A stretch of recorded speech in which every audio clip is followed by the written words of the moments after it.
What path might you take in your quest for total health? Optimum health that encompasses mind, body, and spirit. So join us now as we head to the frontiers of integrative health and well-being. With Judy Brooks Roy Walkenhorst and Michelle Bernhardt, our inner world guide. on Healing Quest.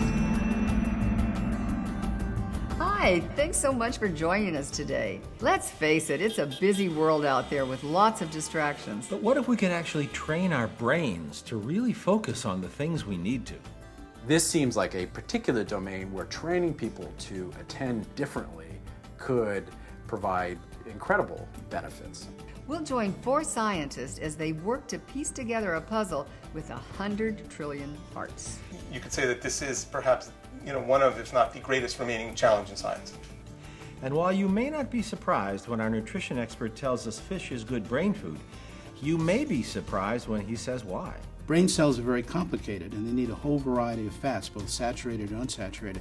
And this is one gorgeous way to prepare it. We'll watch Chef Rebecca Katz work some healthy magic with salmon. And also a healthy tip next time you reach into your pantry for the olive oil. If it says certified organic, you are getting a standard that is the highest possible level. And our healing moment shows us the beauty of winter.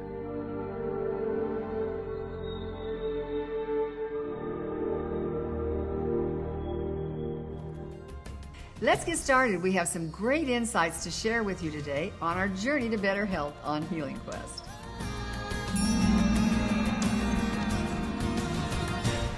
Broadcast of this program made possible by So True, makers of organic fermented whole food nutrition.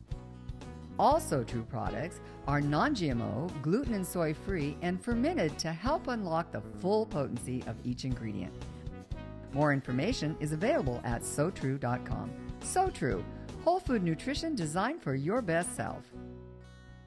Prime, a daily dietary supplement designed to support cardiovascular health by boosting the production of nitric oxide. More information available at primeno.com. Vital Choice Seafood, wild-caught seafood and whole food supplements rich in omega-3s. More information about our wild seafood and our sustainable practices is available at www.vitalchoice.com or at 800-608-4825. If you're a regular viewer of Healing Quest, you know we visited some pretty unusual places around the world and met some pretty interesting people. Well, from Boulder to Budapest, Houston to Hanoi, we have found the pioneers on the frontiers of healing. And now Michelle's going to take us to New Jersey. It may not sound all that exotic, but inside one futuristic building, neuroscientists are exploring the deepest reaches of our inner space. That's right, Judy and Roy. These pioneers are exploring our brains, what makes them work and what makes them malfunction. Their discoveries could have tremendous implications for helping us stay focused and even survive in the modern world. And they could someday help heal some of the most intractable problems of the brain. The human brain is one of the most remarkable and arguably the most complex device in the universe. Maybe 100 billion, 200 billion cells that are connected to each other. On average, maybe each one is connected to about 1,000 others, and that gives you about 100 trillion connections at a minimum. In the shining complex of the Neuroscience Institute at Princeton University, 3 scientists are on an expedition into inner space. The team leader is Jonathan Cohen, co-director of the Neuroscience Institute. Assisting him are Nicholas Turk-Brown, Associate Professor of Psychology and Neuroscience, and Ken Norman, Professor of Psychology and Neuroscience. Our hope and expectation is that by getting a deeper understanding of how the brain works under normal conditions, we'll have better insight and a more rational basis for figuring out how to fix it in ways in which, in conditions in which it goes awry. In addition to the complexity of the brain, what we're really interested in is how does it give rise to our mind, our thoughts, our beliefs, and so on. So the brain has really powerful mechanisms for learning from mistakes, right? But in order to get those mechanisms to function with maximum efficiency, you want the feedback you're delivering to be prompt and specific. To help develop that learning system, the team at Princeton is using a big machine many of us can recognize, and some of us have spent time in. It's an MRI, or magnetic resonance imaging scanner, and today PhD candidate Megan de Betancourt is its pilot. I get really rich data. I get fMRI data from the brain, and so I'm looking at how the brain function changes with different sorts of tasks that people are doing. And you heard Megan say fMRI. The F stands for functional, and that's what makes the pictures she's seeing different from a static MRI or an X-ray photo. It's critical technology for achieving a key goal of the research here, helping us all better control our attention and our brain. You know, there's a million things going on in the world at every moment that we could be paying attention to. And obviously, it's very important for many behaviors, if not most, to be able to select out what's really important right now and pay attention to that. And that is a facility that is, you know, in many ways, one of the ones that distinguishes us as humans. And it's very closely related to something we refer to as cognitive control. The ability to hold in mind a particular intention or goal or purpose and then control one's behavior in the service of achieving that goal or realizing that purpose. The scientists work with as many as 30 volunteers from the Princeton campus. Oh, what is, okay. So that's called the head coil, so that we just snap on over the head. Now Lee's adjusting the mirror so he can see what's on the projector screen behind him. Okay, so I see something up there. So that's his brain. Goodness. And so that's his brain. The researchers want to better understand what happens in the brain when attention starts to wander. So the volunteer is being shown pictures of faces and places and responding to simple commands by pushing one of two buttons. The technology here makes it possible to measure how closely he's paying attention to what he's being asked to do. We're taking advantage of some advances that have been made over the past 10 years to not just look at what parts of the brain are most active at a given point in time, but rather look at the entire pattern of activity in the brain. The goal is to see if it's possible to intervene as the brain's attention is beginning to wander, so that the lapse in focus can be prevented.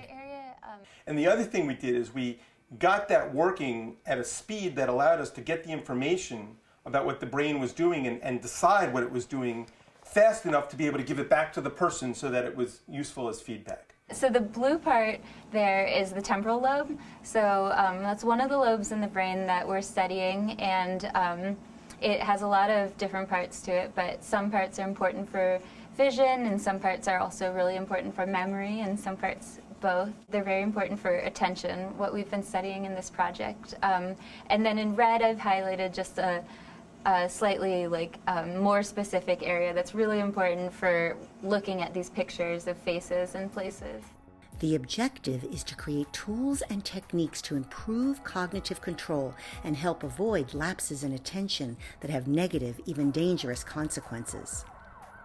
Say you're driving along and you space out, and then 10 minutes later you crash the car, right? That's huge negative feedback, but it's not a great learning signal, right? Because you made the critical mistake 10 minutes ago.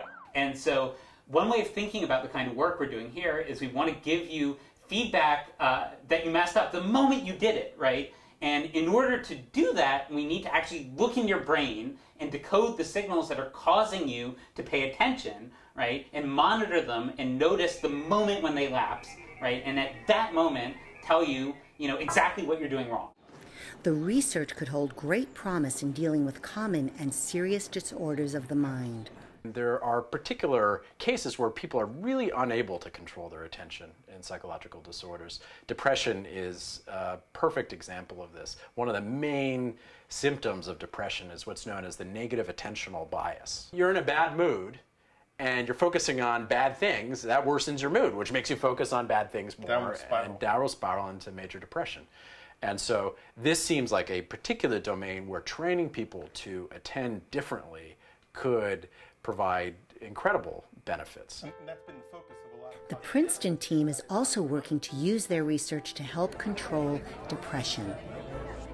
They're learning if the brain can be taught to pay more attention to some things, it can be trained to pay less attention to others. And so you can think about post-traumatic stress disorder as people who have these super strong traumatic memories that sort of dominate over everything else that they're trying to do. And so to treat these people, one of the things you might want to do is to try to make their memory weaker and less intrusive, right? And so the thought is the more you know about the basic mechanisms of memory weakening in the brain, the more effective we're going to be at weakening these intrusive traumatic memories. Professor Cohen says that for all the inroads his team is making, their level of progress roughly matches that of a car mechanic who doesn't yet understand internal combustion. But the promise of their work is truly awe-inspiring. What's being learned here could someday help us deal with everything from the daunting distractions of daily life to bigger challenges like phobias, ADD, PTSD, and depression. Trying to understand what goes wrong in psychiatric illnesses or neurologic illnesses, that is, the disturbances of the mind that are manifest in those illnesses, is going to require ultimately an understanding of how the system works, what the brain does. There are arguably more possible circuits in the human brain than there are molecules in the universe. And, in some ways, you could say that this is perhaps, one of, if not the greatest remaining challenge in science.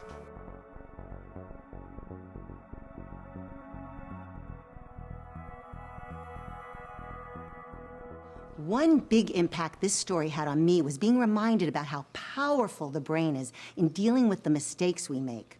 Hearing a neuroscientist say this helps awaken an understanding in us that there are many ways to heal ourselves that we haven't even yet imagined. As a matter of fact, we have tools available right now that can help us with our attention issues. These tools and techniques have been handed down by spiritual masters and indigenous healers for ages. The first one is meditation, because that's how we practice minding the mind. It's how we get out of our mental state and into mindfulness.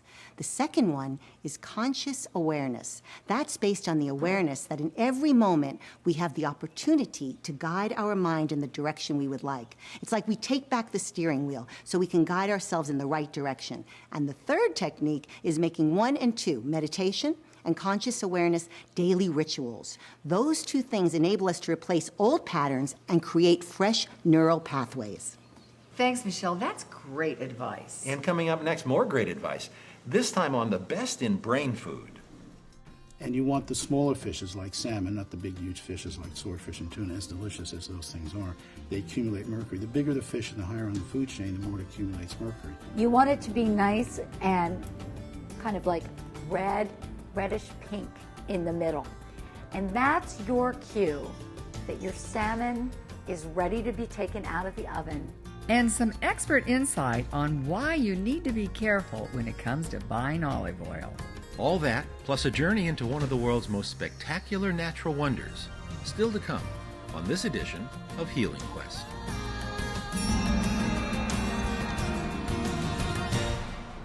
When it comes to brain food, fish are high on the list for most nutritionists, with a couple of caveats. So I asked our nutritional expert to help us understand what to look for and what to look out for when we think about fish as the main course for dinner. The reason fish has been promoted for decades as a good brain food, it has the essential omega-3 fatty acids, EPA and DHA, docosahexaenoic acid, docosahexaenoic acid, which, like the saturated fats from coconut oil, are absolutely essential for normal brain function. Brain cells are very complicated, and they need a whole variety of fats, both saturated and unsaturated. The omega-3 fatty acids are what we call unsaturated fatty acids. The saturated fats from coconut oil are a different category of fats altogether, but the brain needs them all. And DHA particularly is necessary for brain development in utero when we're little embryos, also when we're young, babies. Our brain grows very quickly the first 2 years of life, and it really needs DHA and to some extent EPA. So it's very important for mothers and fathers to give their kids, their young kids, make fish or make sure they're getting DHA and EPA. Now, one of the problems with fish, of course, is the mercury issue. Fish live in the ocean. We're dumping, millions of tons of junk into the ocean, and it accumulates. And there's a lot of mercury in the ocean, and particularly the bigger predatory fishes like tuna and swordfish, which used to be my favorite, are loaded with mercury. Mercury is a brain toxin that can lead to multiple sclerosis and in Parkinson's and other neurodegenerative brain diseases. So with fish, you have to be careful. You always want wild fish as a start. And you want the smaller fishes like salmon, not the big, huge fishes like swordfish and tuna, as delicious as those things are. They accumulate mercury. The bigger the fish and the higher on the food chain, the more it accumulates mercury. And there are other, of course, toxins in the sea. Now, I like my fish from a group of Alaskan fishermen that got together, and they ship frozen fish from Alaska. They'll ship it anywhere in the U.S. Again, I know the owner, but I have no vested interest. I recommend them because they do a great job. They check their stuff. It's clean. It doesn't have any radiation poisoning coming in from Japan. They've checked all that. So you can often get wild fish locally from Alaska in your local supermarket or a Whole Food shop, for example. But these people in Alaska will ship legitimate, authentic, freshly caught, freshly frozen fish from Alaska anywhere in the country. So it has to be clean fish. You don't want the huge fishes like swordfish and tuna. Salmon's great. It's loaded with, again, if it's wild salmon, it will be loaded with the essential omega-3s, the EPA and DHA, which are necessary for normal brain function. And of course, wild salmon is also especially good for cardiovascular health as well as brain health. To learn more about the Alaskan group Dr. Gonzalez mentioned, we have a link for you at healingquest.tv. And if you'd like to learn how to cook wild salmon, we're pleased to have noted chef Rebecca Katz with us today to show you how to do that. Rebecca is the author of One Bite at a Time, which uses wild-caught salmon as a frequent ingredient, as does The Cancer-Fighting Kitchen, her latest book.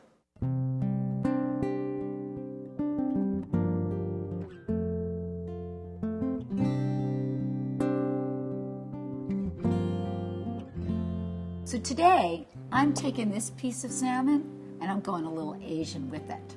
So I've got some lime juice. This is going to be a miso ginger lime glazed salmon.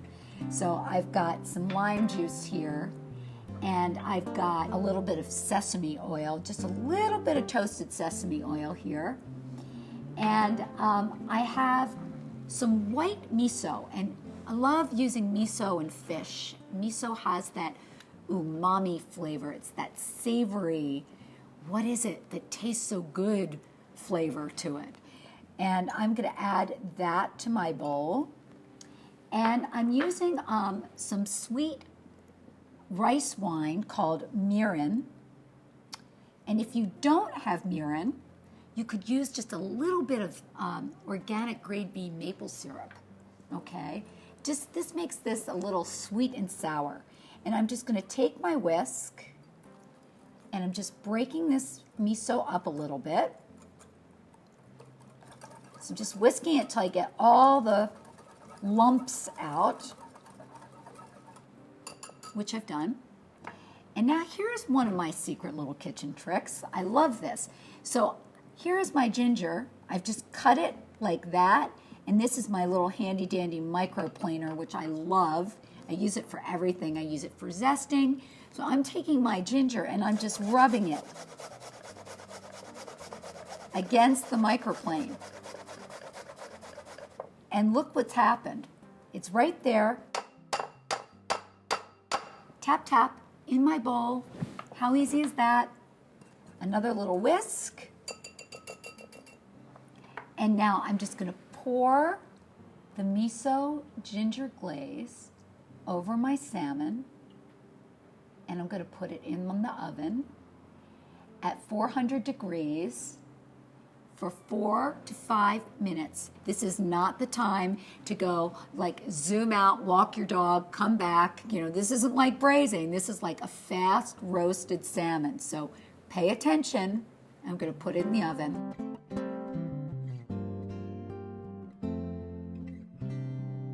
So now I'm going to check my salmon because I don't want to be arrested by the salmon police for overcooking. So it's always safe to check just like a minute before you think it's going to be done. And you want it to be nice and kind of like reddish pink in the middle. And that's your cue that your salmon is ready to be taken out of the oven. It's done. So here I am, back with my miso ginger lime wild Alaskan salmon, and I have it on a bed of forbidden rice with a little bit of arugula. I'm just going to put a little bit of this miso glaze over it, and I'm happy to say that I have not been arrested by the salmon police, that I did pull the salmon out at the right time so it's nice and flaky inside. And if I can do it, you can do it.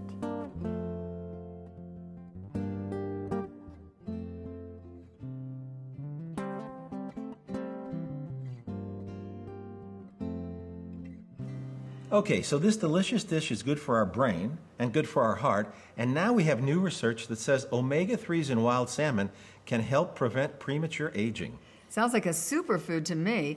If you'd like Rebecca's recipe, we have that for you at healingquest.tv. And we have one more nutrition note to share with you today. It involves olive oil, and the controversy in recent years over labels that say extra virgin olive oil and whether or not that's really what's in the bottle we may be buying. Craig McNamara knows a lot about this. He's president of the California Board of Food and Agriculture and an olive oil producer harvesting from trees that were planted in the late 1800s. What I grew up on was the imported extra virgin olive oil, but unfortunately, the oil that comes to us from some of our foreign countries is not standardized. In their own countries, it's delicious. It's extra virgin. It's high quality. When it comes to our market, there are no standards for it. So if it says California, you're getting a standard. If it says certified organic, you are getting a standard that is the highest possible level. Every year I'm inspected. All of the paperwork, all of the inputs that we put into growing this crop here are certified organic, so that when you, the consumer, buy our product, olive oil or walnuts, you're getting what you pay for. Highest quality.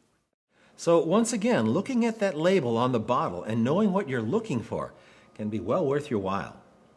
Also well worth your while is taking time to slow down and connect with the nature that's all around us. So Judy will help us do that with the healing moment coming up next.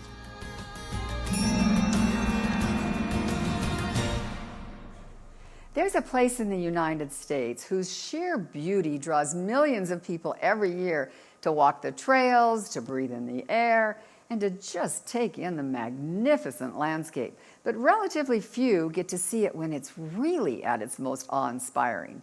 So join us now for a special healing moment in California's Yosemite Valley on a snowy winter day.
Wow, what beautiful footage that is. I know. And if you'd like to learn more about Louis Schwartzberg's nature photography and his moving art project, we have the link for you on our website, healingquest.tv. We also want to say a big thank you to Jane Rivar and her staff here at the River Highlands Ranch near Grass Valley, California, where we're shooting this season.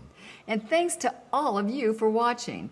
That's our Healing Quest for today. Please remember you can follow us on Facebook and Twitter. And join us next time, right here on Healing Quest.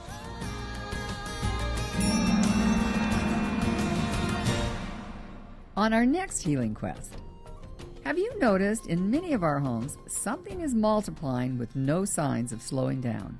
We're talking about video screens, big, medium, and small. They inform us, entertain us, and mesmerize us. But are they good for us? We literally are creating grooves in our brain where these images and messages find a home. With your screen and our cameras, we'll get a fascinating new look at an old debate. And what would you think if you visited your local hospital and saw this? Two determined healers insist this ancient form of healing belongs in modern high-tech hospitals. And this young girl's remarkable story may prove them right. And, newsflash, fruits and vegetables are good for us. But we're not just talking about all the good advice our parents gave us. 2 important things in them make them critical to our brains. It's all on the next Healing Quest. Broadcast of this program made possible by So True, makers of organic, fermented whole food nutrition. All So True products are non-GMO, gluten and soy free, and fermented to help unlock the full potency of each ingredient. More information is available at SoTrue.com. So True, whole food nutrition designed for your best self. Prime, a daily dietary supplement designed to support cardiovascular health by boosting the production of nitric oxide. More information available at primeno.com. Vital Choice Seafood, wild-caught seafood and whole food supplements rich in omega-3s. More information about our wild seafood and our sustainable practices is available at www.vitalchoice.com or at 800-608-4825. For more information on the stories in today's show and on upcoming Healing Quest live events, visit us at healingquest.tv. To order a DVD of this episode of Healing Quest, call 877-544-4827 or write the address on your screen.